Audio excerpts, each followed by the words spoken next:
ሆሳዕና በአርያም በጥንታዊቷ የኢየሩሳሌም አደባባይ በዘንባባ ዝንጣፊዎችና በሕፃናት ዝማሬ መካከል የሚሰማው ይህ ቃል የምስጋና መስዋዕት የጌትነት አዋጅ ነው። እዚህ ላይ እንቆያለን። መምህር አቤል ቤዛ ከኛ ጋር አለ። ዘማሪት ሩት ደመላሽና ብሩክ በክራር ያጅቡናል። አብራችሁን ቆዩ። ሆሳዕና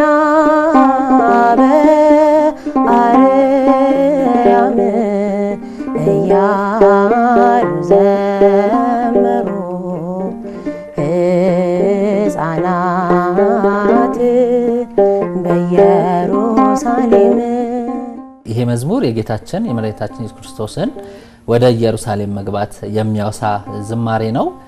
ዝማሬውን በልዩነት ስናነሳው የተዘመረው በ1984-85 አካባቢ የወጣው የአዲስ አበባ ደብረ አሚን አቡነ ተክለ ቤተክርስቲያን የመካደናግል ማርያም ወጣት መንፈሳዊ ማህበር ሰንበት ትምህርት ቤት ዝማሬ ነው።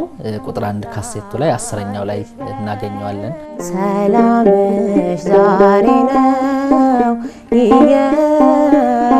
ኢየሩሳሌም ወዳንች መጥቷልና አምላክ ዘላለም አምላክ ዘላለም። ይህ ቃል በሺህ የሚቆጠሩ ዓመታት በናፍቆት ሲጠበቅ የነበረው መለኮታዊ ቀጠሮ ፍጻሜ ነው። የነብዩ ዘካርያስ መጽሐፍ ይህንን ይተርካል። አንቺ የጽዮን ልጅ ሆይ እጅግ ደስ ይበልሽ፣ አንቺ የኢየሩሳሌም ልጅ ሆይ እልል በይ፣ እነሆ ንጉስሽ ጻድቅና መድኃኒት ነው፣ ትሑትም ሆኖ በአህያይቱ ግልገል በውርንጫይቱ ላይ ተቀምጦ ወደ አንቺ ይመጣል። ስንኙ ወደ ከተማይቱ የገባው ተራ እንግዳ ወይም ምድራዊ ንጉስ ሳይሆን ሰማያዊ መሆኑን ያትታል። እዚህ ላይ ሰላም የተባለ ኢየሱስ ክርስቶስ ጌታችን መድኃኒታችን ክርስቶስ ነው። በትንቢተ ኢሳይያስ ምዕራፍ 9 ቁጥር 6 ላይ ሰላም አለቃ ተብሎ መገለጹን እናወሳለን። እንግዲህ አንድም በአህያና በውርንጫይቱ ላይ መጥቷል። በአህያ የሚመጡት በኦሪት ነገስታቱ እንግዲህ ሰላም ነው የሚለውን አዋጅ ሲያውጁ በአህያ ላይ ተጭነው ይመጣሉ። ጌታችን እንግዲህ አህያውና ውርንጫይቱ ብሎ ማቴዎስ እንደነገረን በሁለቱም ላይም የህዝብና የአህዛብን ሰላምን ለህዝብም ለአህዛብም ሊያውጅ መምጣቱን ይነግረናል ማለት ነውና አምላክ ዘላለም ብሎ ደግሞ እዛው ትንቢተ ኢሳይያስ ምዕራፍ 9 ቁጥር 6 ላይ የዘላለም አባት ብሎ ኢሳይያስ በትንቢት የነገረን ይህ አምላካችን በመዋዕለ ሥጋዌው እንደመጣ ነቢያት ሲጠብቁት የነበረው ያ ትንቢት መፈጸሙን እንግዲህ እነዛ ህፃናት በዝማሬ መስክረዋል፣ አብስረዋል ማለት ነው። መዝሙሩም ይሄንን ያወሳል ማለት ነው። ሆሳዕና በአርያም እያሉ ዘመሩ ሕፃናት በኢየሩሳሌም።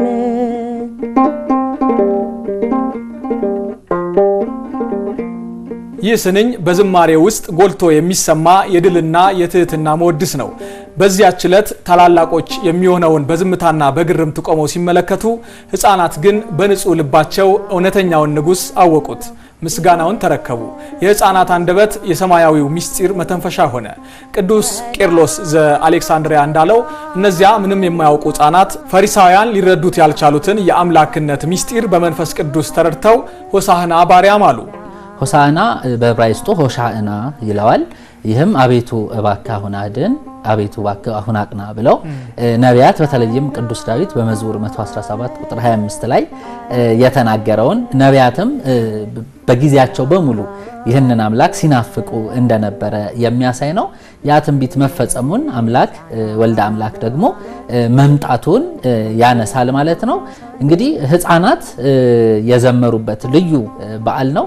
ለዚህም መዝሙረኛው ዳዊት በመዝሙር 8 ቁጥር 2 ላይ ከሕፃናትና ከሚጠቡት አንደበት ምስጋና ለራስ አዘጋጀ ብሎ ቀድሞ እንደተናገረ እነዛ ፈሪሳውያን እባክህ ህዝቡን ዝም አስብልልን ባሉት ጊዜ እነሱ እንኳን ዝም ቢሉ የቢታንያ ድንጋዮች ያመሰግኑኛል ብሎ ነግሯቸዋል። እንግዲህ ሕፃናቱ ከድንጋዩ ይበልጣሉና ካፋቸው ከጡት ተነስተው እንዳመሰገኑ ይህ ደግሞ የመዝሙር አዋጁ ይቺ ስንኝ ደግሞ ይህንን አመስጥራ ትነግረናለች ማለት ነው። አንቺ ቤተልሔም የዳዊት ከተማ የሕዝቦችሽ ብርሃን መጣልሽ በግርማ መጣልሽ በግርማ። ምንም እንኳን ኢየሱስ ክርስቶስ ወደ ኢየሩሳሌም መግባቱ በመጽሐፍ ቢተረክም ልደቱ ግን በቤተልሔም ነው። ቤተልሔም የዳዊት ከተማ ነው። ክርስቶስ በስጋ ከዳዊት ዘር በመወለዱ የዳዊት ልጅ ይባላል። ከቤተልሔም ዋሻ እስከ ቀራኒዮ አፋፍ፣ ከበረት ግርግም እስከ ቀራኒዮ መስቀል የኢየሱስ ክርስቶስ ጉዞ የብርሃን ጉዞ እንደሆነ መጽሐፍት ያስነብባሉ። ቅዱስ ኤፍሬም ሶርያዊው በውዳሴው ላይ እንዲህ ይላል። ከቤተልሔም የመጣው ያ ብርሃን በጨለማ ለነበረው ዓለም ሁሉ መሪ ኮከብ ሆነ። ግርማው እንደ ምድራውያን በወርቅና በእንቁ ሳይሆን በሕይወትና በጽድቅ የተሞላ ሰማያዊ ግርማ ነው። ይህ የዝማሬ ስንኝም የዚያች ትንሽ መንደር የታየው ብርሃን ዛሬ በመላው ዓለም ላይ ጸዳል ሆኖ መፈንጠቁን ይናገራል። ክርስቶስን ብርሃን ይለዋል። የሕዝቦችሽ ብርሃን ብሎ ክርስቶስን ይገልጸዋል። ኢሳይያስም በምዕራፍ 9 ቁጥር 2 ትንቢቱ ላይ ጨለማን ያየ ሕዝብ ብርሃንን አየ ብሎ ያ በቤተልሔም የፈነጠቀውን ያንን ብርሃን እረኞች ከመላእክት ጋር ወይም ደግሞ ሰዎች ከመላእክት ጋር ያመሰገኑበትን ያንን ጊዜ ያነሳል ማለት ነው። ስለዚህ በዚህ መዝሙር ውስጥም የሕዝቦችሽ ብርሃን መጣልሽ በግርማ ብሎ አንድም እንግዲህ ቀደም ሲል ሰዎች የሰው ልጅ ማን ይሉታል ብሎ ሐዋርያቱ እንደጠየቀ ሐዋርያቱም ከመለሱለት በኋላ እናንተስ ማን ትሉኛላችሁ ብሎ የእርሱ ማንነት ምን ያህል መሰረት እንደሆነ ክርስቶስን በአምላክነቱ ማወቅ መሰረት እንደሆነ ሊነግረን ደጋግሞ ማን ይሉታል ይላል። ስለዚህ በደብረ ታቦር በብርሃነ መለኮቱ እንደተገለጸ በዚህ ጊዜም ደግሞ በዝማሬ በምስጋና በሕዝብ ተከቦ ደግሞ ወደ ኢየሩሳሌም መምጣቱን ለማውሳት መጣልሽ በግርማ ብሎ ገጣሚው ወይም የመዝሙሩ ግጥም ያነሳዋል ማለት ነው። ኪሩቤል መንበሩን የሚሸከሙለት መስቀል ተሸከመ ሊሆነን መድኃኒት ሊሆነን መድኃኒት። ይህ ስንኝ የክርስትና አስተምሮ ማዕከል ነው። መዝሙሩ ከሆሳዕናም ተሻግሮ ነገረ ሕማሙን ይዳስሳል። እንደ ኢትዮጵያ ኦርቶዶክስ ተዋሕዶ አስተምሮ ሺህ ጊዜ ሺህ አእላፍ ጊዜ አእላፍ የሚሆኑ መላእክት በፍርሃትና በመንቀጥቀጥ ዙፋኑን የሚሸከሙለት ያ እሳታዊ አምላክ እንደ ወንጀለኛ የእንጨት መስቀልን በትከሻው አኖረ። ስለ ጌታ ሕማም ስናስብ ደረቅ ሐዲስ የተባለ ኢሳይያስ ደጋግሞ ይነሳል። ደዌያችንን ተሸከመ ሕማማችንን ተቀበለ ብሎ ኢሳይያስ ቀድሞ በትንቢት እንደተናገረ እንግዲህ መስቀል መከራ ነው። የሚወደኝ ቢኖር መስቀሉን ተሸክሞ ከኋላ ይከተለኝ እንዳለ እርሱ አራያ ሊሆነን ምሳሌ ሊሆነን መስቀሉን ተሸክሞ ወደሚሰቀልበት ወደ ቀራኒዮ መውጣቱን ይህ ደግሞ ያነሳልናል።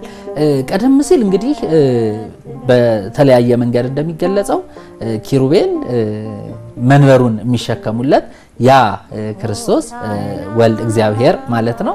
እርሱ ደግሞ የሚሰቀልበትን መስቀል ተሸክሞ ምንኛ ፍቅር እንደሆነ የፍቅር አምላክ እንደሆነ የሚያሳይ ስኒ ነው ማለት ነው። ስለዚህ መዝሙሩ እንዳልኩት ከኢየሩሳሌም ዝማሬ በኋላ ወይም ከሆሳዕና ዝማሬ በኋላ በከሳቱ የእሁድ መርሐ ግብር የምንገባው ወደ ጌታ ሕማም ነውና በቀጥታ ምስጢሩን አያይዞ መጥቶ ወደ ጌታችን የሕማማት ሳምንት ወደ ጾሙ የሕማማት ሳምንት በዝማሬው በመንፈሱ ደግሞ ይዞን ይሄዳል ማለት ነው። ስለዚህ ደዌያችንን ተቀበለ ሕማማችንን ተሸከመ የሚለውን የኢሳይያስን ትንቢት መሰረት አድርጎ ግጥሙ በዝማሬ ይሄዳል ማለት ነው። የኢየሱስን ሕማም ደናግላን አይተው እያለቀሱለት ሄዱ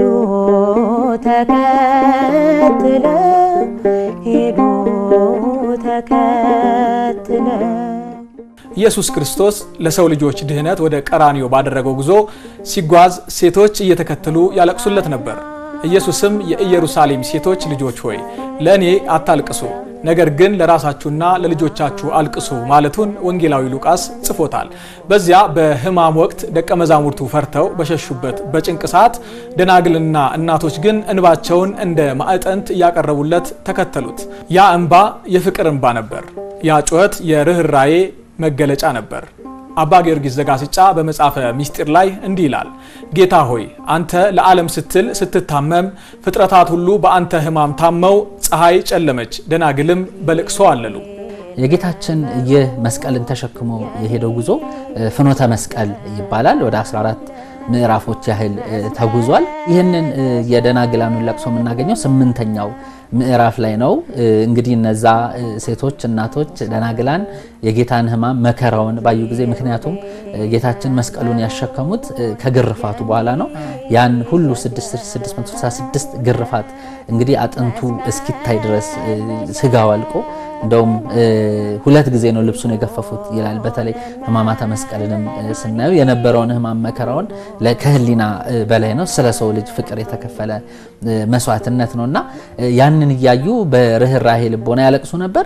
ጌታችን መልሶ ነግሯቸዋል፣ ለእኔ ሳይሆን ለልጆቻችሁ አልቅሱ ብሎ። ምክንያቱም ኢየሩሳሌም እንግዲህ ጲላጦስ ክርስቶስን አሳልፎ ይሰጣቸው ዘንድ ደጋግመው ያሉት ነገር ነበር። ይህም ምንድነው?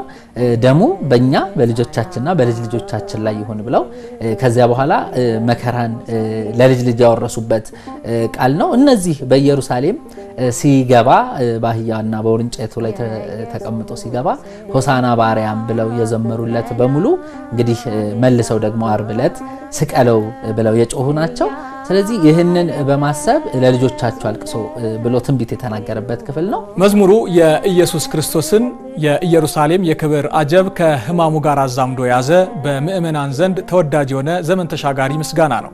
ስለ ቆይታችን እንግዶቻችንን እናመሰግናለን። መልካም በዓል ይሁንላችሁ። ሆሳዕና በአርያም እያሉ ዘመሩ